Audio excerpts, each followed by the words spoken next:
What's going on, everyone? Welcome back to another week, another Thursday morning for me, another Thursday afternoon or evening for you, depending on the time I get this out. Another All Elite Wrestling Dynamite review. Last night's one was a big Dynamite. The Young Bucks, they took on Top Flight, a very promising and exciting young independent tag team. Pac returned to the ring the first time in over 8 months, the first time since March, I think, March 11th. March 11th was the last time he had wrestled for All Elite Wrestling, and a lot more happened. So let's just crack on with it. And first up, Top Flight versus the Young Bucks. Top Flight are a very exciting young tag team out of the American Indies. Dante and Darius Martin, 19 and 21 years old, brothers. Much like the Young Bucks in many ways, a lot of parallels to the Young Bucks. And it opened with just a lot of footage of them wrestling, primarily at the GCW Collective this year. So Dan the Dad was on AEW, which was a bit wild. First I thought it was Tony Deppen with his little booty shorts, but I thought he only used them to wrestle Effie at Big Gay Brunch. And then I saw on Twitter Danhausen confirmed that it was Dan the Dad. Then the Young Bucks came out, and this match started immediately really hot. Top Flight are incredible, unbelievable. The story was interesting. Right at the start, the Young Bucks actually were the ones who slowed it down because they realised we're not as quick as these two. We've arguably never been as quick as these two. So we need to slow it down. We need to be more vicious. We need to rely on our striking and our kicks and just our ability that we are bigger and more experienced, and then we can speed it back up.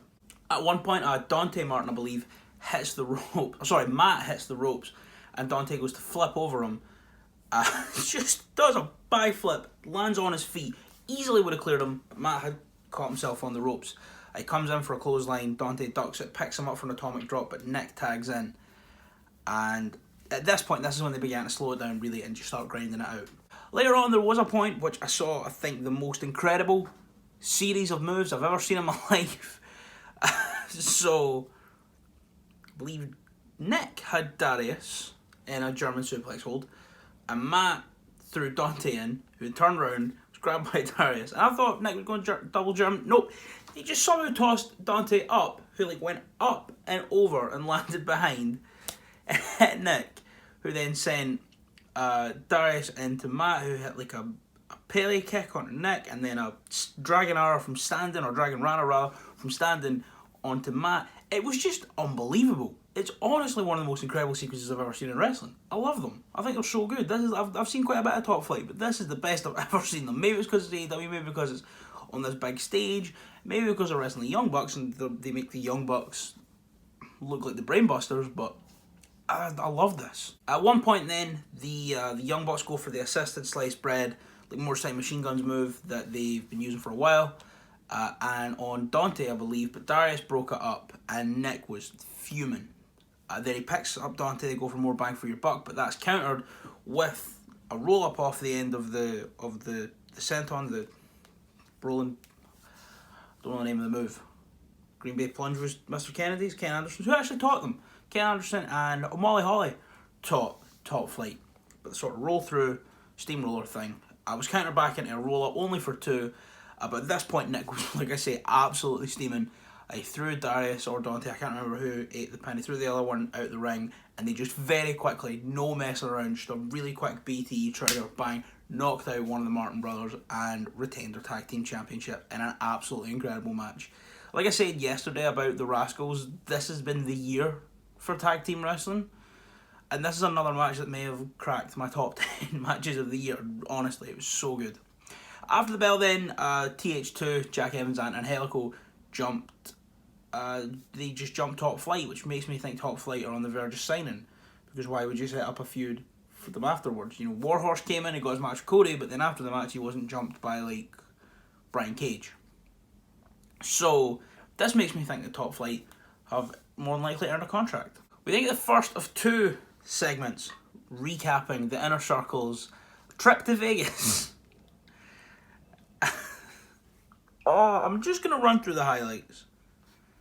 So at one point, they're at the bar, MJF and Jericho, and MJF goes, why don't we have a couple of drinks? Why don't we get this? And then Jericho goes, how about this, bartender? How about you get us this? And it's slightly stronger. And then they keep going and keep going and keep going and keep going and getting stronger and stronger and stronger. And eventually Jericho just goes, How about you just give us 100 proof grain alcohol, 2 shots right now? I don't even remember if that was the first or the second part. Sammy had blackjack, and when he wasn't looking, MJF swapped their cards, and Sammy went all in and lost all his money. Just Conan showed up at one point, and then they got in a limo with Conan and got stoned in the limo, and they came out and there was a guy dressed as a dragon, and they all thought they saw a dragon. I thought it was going to be Luchasaurus in a fancy suit, but no, it was just some dude in like a dragon onesie holding a little dog. They went to like a strip club, and we're getting, there was an inner circle dance going on, but behind them, as everyone's enjoying it, Wardlow and Hager are just staring at each other intensely, as they've been doing the whole night. Every single time we see the 7 of them liking all the photos, Wardlow and Hager are just like that. It was so good. I might have missed some, but that was the first part of the Inner Circle's trip to Vegas recap. Moxley then cut a promo backstage in a stairwell or something, probably, because that's just kind of where he hangs out. And he was talking about, it was like, the thing that's kept me in this business so long is my dad. He was 6', I think he said 6'5", 230, built like a brick shit house. He terrified me. One day he picked me up from the police station. He didn't beat me up, he didn't do anything. He just sort of said, we're the good guys, I know you're a good guy at heart. And he talked about that's the reason that's the thing that keeps driving him in AEW, is that he knows that he's doing the right thing.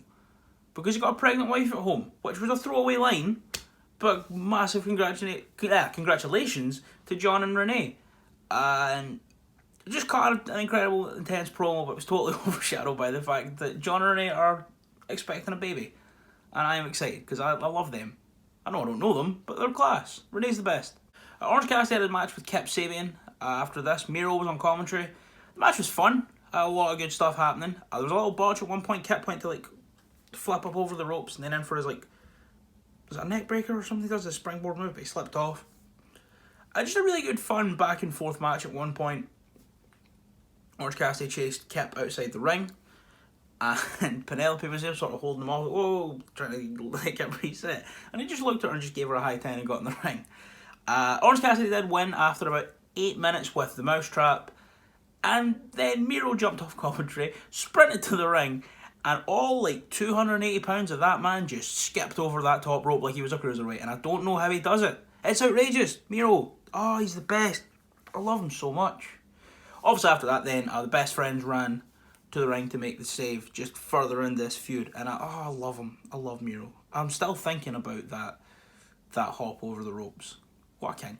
We then had the contract signing for the December 2nd Winter is Coming show with the world title match between Kenny Omega and Jon Moxley.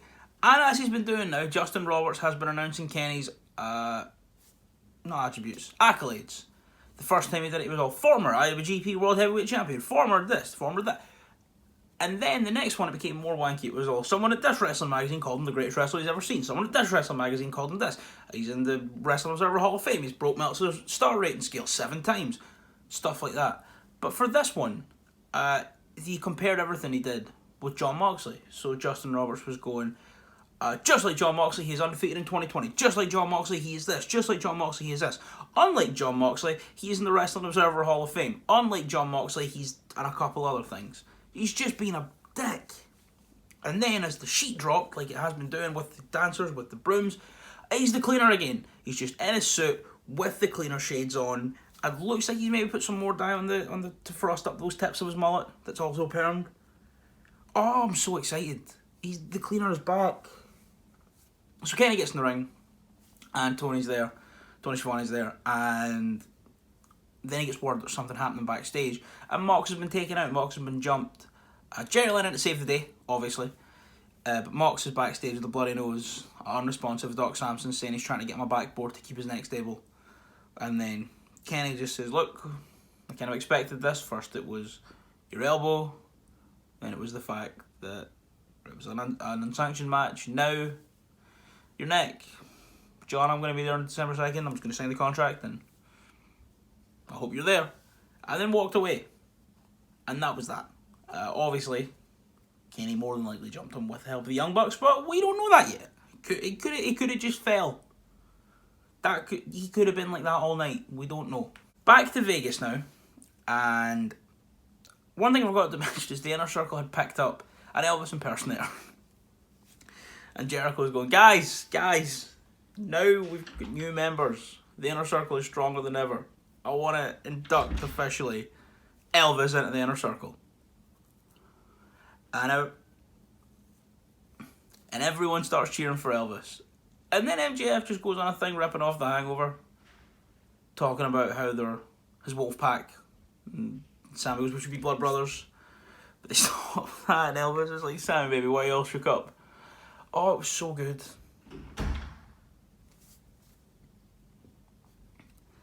Then they wake up in their hotel suite the next day, and it's pretty much the exact same as The Hangover. I'm trying to think. Jericho was in the bed with Elvis. Sammy was asleep in like a little fountain water feature thing. Santana finds like chickens just in a room. Ortiz is doing weights and he's just saying, I'm the best. Sammy's also been married 3 times, so he's got 3 wives now. And Hornswoggle, Dylan Postel, after losing to Brian Myers at Turning Point, was just in a room dressed as a baby in a nappy crying. And that was the end of the Inner Circle trip to Vegas. Oh, it was so good. Everything about it was perfect. I don't know what I was expecting, but it definitely wasn't that. But it was even better than I thought it would be. Oh, everything they do is brilliant. Oh, I love them all so much. After this then, Jericho was on commentary for like half a segment. I thought he was going to be on commentary for the Pac versus Blade match. He was just there on commentary with the headset on to announce it next week. Him and Hager will be taking on Frankie Kazarian and Christopher Daniels. And that'll be fucking spicy. I'm excited for that. And like I said, after the break then, we had Pac versus the Blade. Eddie Kingston came out for commentary with his little Joker ice on, just being Eddie Kingston. He's great. And then Blade came out looking great. Pac came out looking incredible. And this match started hot. Like immediately Pac was out the gate with a big shotgun drop kick taking out Blade. Just a very intense start, as you would expect for Pac's return to the ring in, I think it's like 252 days. Something wild like that. At one point, the commentators mentioned that, Pac looks in great shape, but is he really ready for the ring? There's nothing that can prepare you for getting in the ring. Obviously, he's been in the gym, and then Eddie Kingston just goes, has he been preparing or has he just been eating Oreos? But as he says it, there's just a very clear shot of just Pac's fucking washboard abs, which was just, I don't know, it was wild. And then Shivani's like, well, look at him, he's clearly not been eating Oreos, and Eddie Kingston goes, Shivani, I don't like you. Stop talking. I love Eddie Kingston so much. Oh, also, when he was on his little Oreo rant, he was like, what, man, everyone loves Oreos in wrestling these days. They're good, they're vegan, I think they're vegan. Everyone's vegan in wrestling. Oh, it was great. It was great. A couple minutes later then, Pac runs at the ropes and just does a baseball slide towards the Blade and the Bunny. Ali moves out of the way and he just squares up to the Butcher, giving Blade... Sorry, did I say the Blade and the Bunny? Butcher and Bunny. He squares up to Butcher, giving Blade just an opportunity to come in and just hit a baseball slide right to his shoulder and the side of his face and gain a little bit of momentum. There was one point where he went for like the sort of suplex where you throw them off forward onto the ropes, but he didn't throw back far enough and he kind of caught like his thighs on it and he flipped forward and he looked like he was going to fucking end up dead. But it was fine. He looked nasty. Hope he's okay, but he got up and finished the match, which is great. And I mean, he finished the match at the pace that Pac always wrestled the match, so I'm assuming he's fine. Shortly after that as well, then Pac hit the ropes, ran back at Blade, who flipped him up and over to the outside, who just immediately landed and sprung back in for a DDT. Kind of a little bit, he didn't hook it, it was like a little bit of a weird, I mean, you knew what he was going for, and it was the fact that he was just able to go up and then right back. It still looked class, even though he did sort of bungle it in a way. The Bunny did get involved at some point, obviously, and when Pac went out to intimidate her, in comes the Butcher, just running at like 1,000 miles an hour to take him out. It was just so good. At one point then, Pac and Blade were up on the top for quite a long time, and then Pac was able to hit a big superplex. As he went up to the top looking for the Black Arrow, Ali got on the apron, so Pac got down, turned around and sees the Butcher running at him and just kicks him really hard in the head. A couple more moves then happen, and Blade is lying face down, so Pat goes to the top rope, just hits a shooting star press and into the brutalizer, locks it in and gets the win. And then he's immediately jumped by the Butcher as he grabs a mic to call out Eddie Kingston. So Kingston runs to the ring, Butcher, Blade, Kingston, all just laying it in on Pac. Then out runs Phoenix for the save, because obviously Pac came back and saved him last week. But it's 3-on-2, it's too much. And then Penta comes out, just walking, very slow and methodical, with a chair. And it looks like he is on the side of the family. And Eddie Kingston's like, hit him, kill him. He's there, Phoenix is laid out, he's got the chair. And then he takes a swing at Eddie Kingston, and Death Triangle are back. This is a weird move for me. I would have rather just seen Phoenix break off from Penta and the family, for now at least. Maybe reform Death Triangle down the line. I would have liked seeing just Pac and Phoenix. But still, I can't really complain. It's not a bad decision, it's just not what I would have preferred. So I don't think it loses any points realistically. I just think maybe the turn of Penta would have been more impactful if he had originally sided with the family, but it's still going to be lots of fun and brilliant trios matches for however long this feud can go. I then go backstage to an altercation that's happening as Jade Cargill has a chair wrapped around Brandy's arm. Vicky Guerrero and Nyla Rose are holding refs away as she just stamps down and breaks Brandy's arm before Swole, Serena Deeb and Red Velvet run in for the save. But damage has been done, her arm is broke, and yeah, it looks like she has now aligned herself with Vicky and Nyla until Shaq's free cup of TNT, probably. And she's obviously throwing hands with Brandy. This is it was a don't have an opinion on this segment. It wasn't a good segment, wasn't a bad segment, it was just there, it drives the story forward, so I guess that's good. Yeah, as long as you're keeping Jade Cargill away from the mic until she's learned more confidence and better delivery, then, I'm all for her being presented, because she looks like a fucking badass. Like, Swole squared up to her. I know she was in heels, I know she was in high heels, but Swole's like one of the bigger, like, looking, like, performers in the women's division. I don't know if she's the tallest, but she's definitely, like, one of the biggest, the swollest fucking wrestlers in the women's division. And she was dwarfed by Jade Cargill. So yeah, that's, this segment was fine. After saving her pal, Serena Deeb then went out to wrestle Thunder Rosa for the NWA Women's World title in a really good match. This match started off with just a lot of holds, going back and forth. Both women are incredible technical wrestlers, but just two of the best. I love them both dearly, I won't lie. Eventually Thunder Rosa, realising that the chain grappling's going nowhere, no one can get a clear advantage, speeds it up. A lot of running, a lot of hitting the ropes, a lot of more fast-paced moves. And then Serena Deeb answers that with just some brutal-looking dragon screws as she's trying to step back into the ring about 2 minutes later, and slows it right down with some brawling. During picture-in-picture, Serena Deeb put Thunder Rosa on the top rope, sitting like facing out the way, so her legs were like draped over the top rope, and then just did a gory special with her legs still like tucked in under the rope, which looked quite nasty. At one point as well, the Miz clothesline, when the Miz just runs and he does the clothesline, but he dives and puts his legs through like the middle rope and then like sort of swings out. Thunder Rosa just did that and then just sat on that middle rope and just fucking swung in some more clotheslines on Serena. It looked all fucking hellish. But like in a good way. I don't mean it looked bad. It looked like brutal for Serena. That was what I meant. There was also a spear on the apron at one point, which looked brutal. Serena Deeb then did go for the GTS, but it was countered. It looked a bit weird. It looked like she kind of threw her up for a flying nothing. But it was clear that maybe it was just the camera angle sort of made it look like she didn't raise her knee. I don't know, it looked weird. But she definitely tried a GTS, which was countered by Thunder Rosa. After countering the GTS then, she just kicked her really hard a bunch and hit her with a nasty looking German. Thunder Rosa, she's so good. I love her. I love them both. She then goes up to the top rope and hit a big old missile drop kick, which sends the champ to the floor.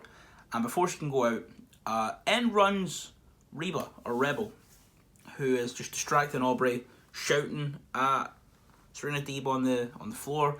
And as the cam goes back to hard cam, there's Britt Baker, and she's jumped Thunder Rosa, and she hits her with that swinging neck breaker on the ramp and rolls her back in.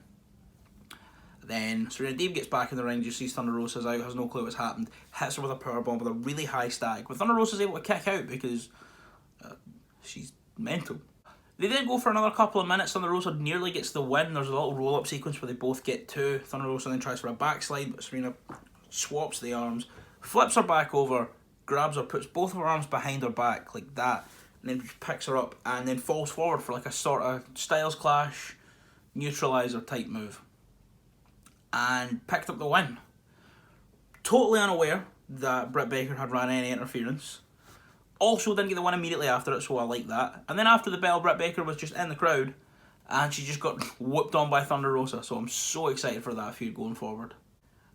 I'm going to go back to my favourite professional wrestler in the whole wide world, John Silver. He's with Anna Jay backstage in the Dark Order's clubhouse, and they've got a little promo. And John's just, he's being John Silver. And he lets us know that next week, Mr. Brody Lee has demanded Tony Khan give Anna Jay a world title shot against Hikaru Shida. And I'm excited for that match. Just love John Silver, really. If he can be at ringside to take some bumps, to be silly, I'm all for it. I love him. Watch Being the Elite, he's the best. Before the main event, we got a rundown of what's happening next week. Will Hobbs will be wrestling. The tag match that I mentioned earlier with Jericho and Hager wrestling Frankie Kazarian and Christopher Daniels. And Butcher and Blade will be taking on Pac and Rey Fenix. That'll be really good. But yeah, main event time. Team Taz teaming up to take on Darby Allin and Cody Rhodes. In the entrance, Ricky Starks proved that he is the Kurt Angle of our generation. What I mean by that? Well, he jumped in over the top rope into the ring and his chain fell off. And he grabbed his chain in mid-air, put it back on and fastened it, only to then take it off when he wrestled. It's like when Kurt Angle had the straps down and then put them back up to just pull them back down at Mania for that pop.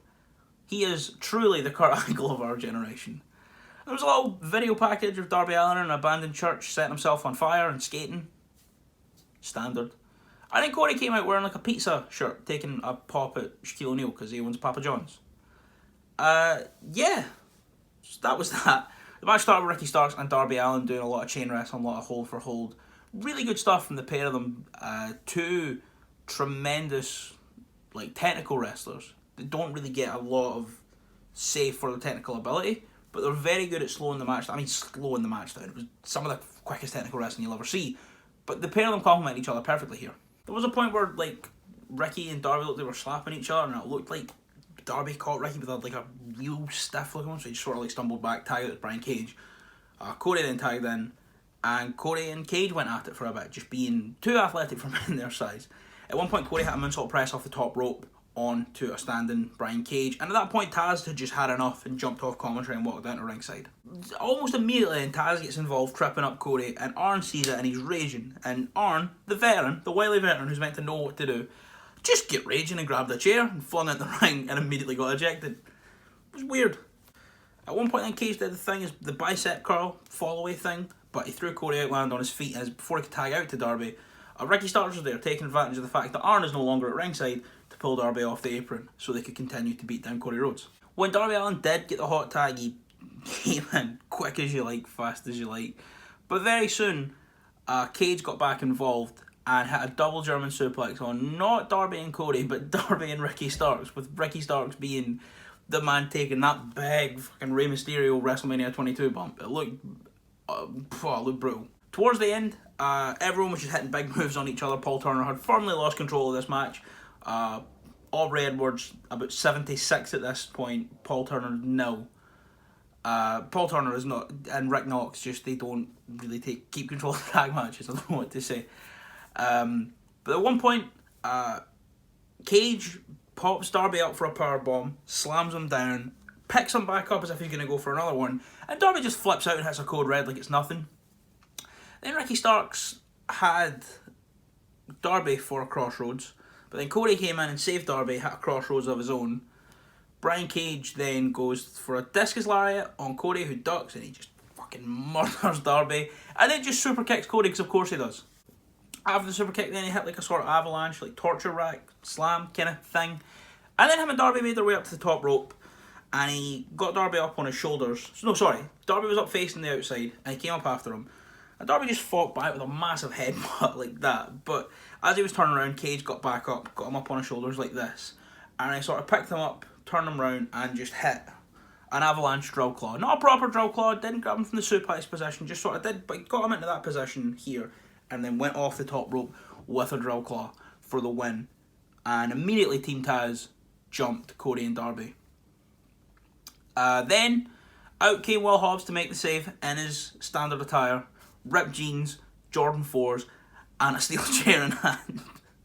He picked up the FTW World title then and taunted Cage and Taz and Starks before just turning around and fucking nailing Cody with it. And Will Hobbs is now part of Team Taz, and the show went off the air with Taz just talking shit. So that was this week's AEW Dynamite. What did I think? I fucking loved it. I absolutely adored this show. 9 out of 10. Not a 10 out of 10, not a perfect show, but very close. One of the matches of the year in the opener. A brilliant match for the main event. A brilliant match for the NWA title. Will Hobbs, still the best. I love him, and I'm so excited to see what he'll do with Team Taz, because he's been recruited by Team Taz quite a while now, or he's been trying to be recruited by Team Taz quite a while now. It was a very good show top to bottom. My only real nitpicks are that I would have liked to have seen some more Vegas stuff, maybe. The contract signing was good, but Kenny just kind of talked a bit longer than he realistically should have at times. Even though he didn't say much, he kind of didn't really have to say as much as he did. And I would have liked to have seen Orange and Kip get a few more minutes, maybe. And obviously also my weird nitpick with Penta not turning on the family just yet. But overall, this was a brilliant show, and I'm very excited to see what's happening soon. And I'm so excited for Winter is Coming. So yeah, that's it for this week's schedule. I have done 1 week, completed a week, which means I don't need to publicly compliment Ryan 118. I do have a very exciting thing releasing very soon. An interview with someone very cool and very influential in the wrestling YouTube journalism space, which I hope to one day be in myself. That will be out, I'm not sure, but as soon as I work it out, I will let you guys know.